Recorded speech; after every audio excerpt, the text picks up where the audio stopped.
ನಮಸ್ತೆ ಫ್ರೆಂಡ್ಸ್, ಇವತ್ತು ಒಂದು ಹೊಸ ರೆಸಿಪಿ ಜೊತೆಗೆ ನಿಮ್ಮ ಮುಂದೆ ಬಂದಿದ್ದೇನೆ. ಇದನ್ನು ಪೋರ್ಕ್ ಚೂಡಲ್ಸ್ ಅಂತ ಹೇಳ್ತೀವಿ. ಇದನ್ನು ಪೋರ್ಕ್ದು ಫ್ಯಾಟ್ ಪೀಸ್ ಮಾತ್ರ ತಗೊಂಡು ಸಣ್ಣದಾಗಿ ಕಟ್ ಮಾಡಿ ಕಾದಿರುವಂತಹ ಖಾಲಿ ಪಾತ್ರೆ, ಆಯಿಲೇನು ಹಾಕಲ್ಲ, ಹೀಗೆ ಪಾತ್ರೆಯಲ್ಲೇ ಹಾಕಿ ಕೈ ಆಡಿಸ್ತಾ ಇರಬೇಕು. ಹಾಗೆ ಅದು ಬಿಸಿ ಆಗ್ತಾ ಬೇಯ್ತಾ ಆಯಿಲ್ ಫ್ಯಾಟ್ ಏನಿರುತ್ತೆ ಕಂಟೆಂಟ್, ಆಯಿಲ್ ಅಂಶ ಅಥವಾ ಫ್ಯಾಟ್ ಅದು ಬಿಡ್ತಾ ಬರುತ್ತೆ ಮತ್ತು ಅದು ರೋಸ್ಟ್ ಆಗುತ್ತೆ. ನಿಮಗೆ ಗೊತ್ತಾಗುತ್ತೆ. ಸ್ವಲ್ಪ ಹಳದಿ ಪೌಡರ್ ಹಾಕೋದು, ಯಾಕಂದರೆ ಅದು ಮಾಂಸ ಅಲ್ವಾ, ಸೊ ಅದಕ್ಕಾಗಿ ಸ್ವಲ್ಪ ಅದರದ್ದು ಏನಾದರೂ ಇದ್ದರೆ ಹೋಗಲಿ ಅನ್ನೋ ಕಾರಣ ಚೂರು ಹಳದಿ ಪೌಡರ್ ಹಾಕೋದು. ಚೂರು ಅಂದರೆ ಚಿಟಿಕೆಯಷ್ಟು ಹಾಕಿದರೆ ಸಾಕು, ಜಾಸ್ತಿ ಬೇಡ. ಇಷ್ಟನ್ನು ಹಾಕಿ ಕೈ ಆಡಿಸ್ತಾ ಇರಿ. ಅದು ಫ್ಯಾಟ್ ಅಂಶ ಬಿಟ್ಟು ಫ್ಯಾಟ್ ಬೇರೆ ಮಾಂಸ ಬೇರೆ ಗೊತ್ತಾಗುತ್ತೆ, ರೋಸ್ಟ್ ಆಗುತ್ತೆ. ಅದು ಆ ಟೈಮಲ್ಲಿ ತೆಗೆಯುವಂಥದ್ದು.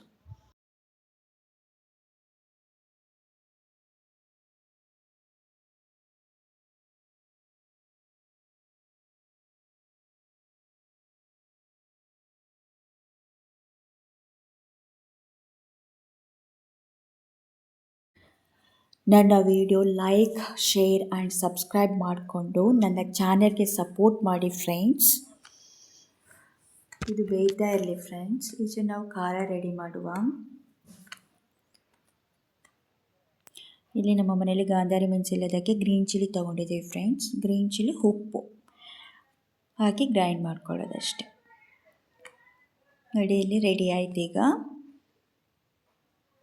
ಈಗ ಆಯಿಲ್ ಬೇರೆ, ರೋಸ್ಟ್ ಆಗಿರುವ ಮಾಂಸ ಬೇರೆ ಮಾಡ್ಕೋಬೇಕು.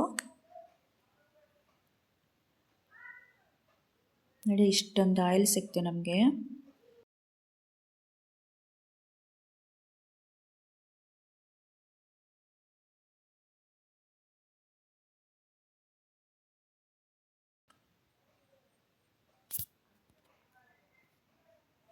ಈಗ ಒಂದು ಬೇರೆ ಪ್ಲೇಟಿಗೆ ಶಿಫ್ಟ್ ಮಾಡಿಕೊಂಡು ಖಾರ ಮಿಕ್ಸ್ ಮಾಡಿ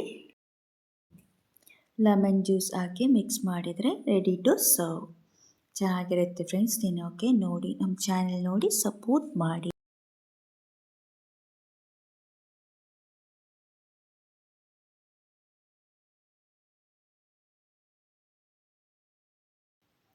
thank you for watching friends. ಹೀಗೆ ಸಪೋರ್ಟ್ ಮಾಡ್ತಾ ಇರಿ.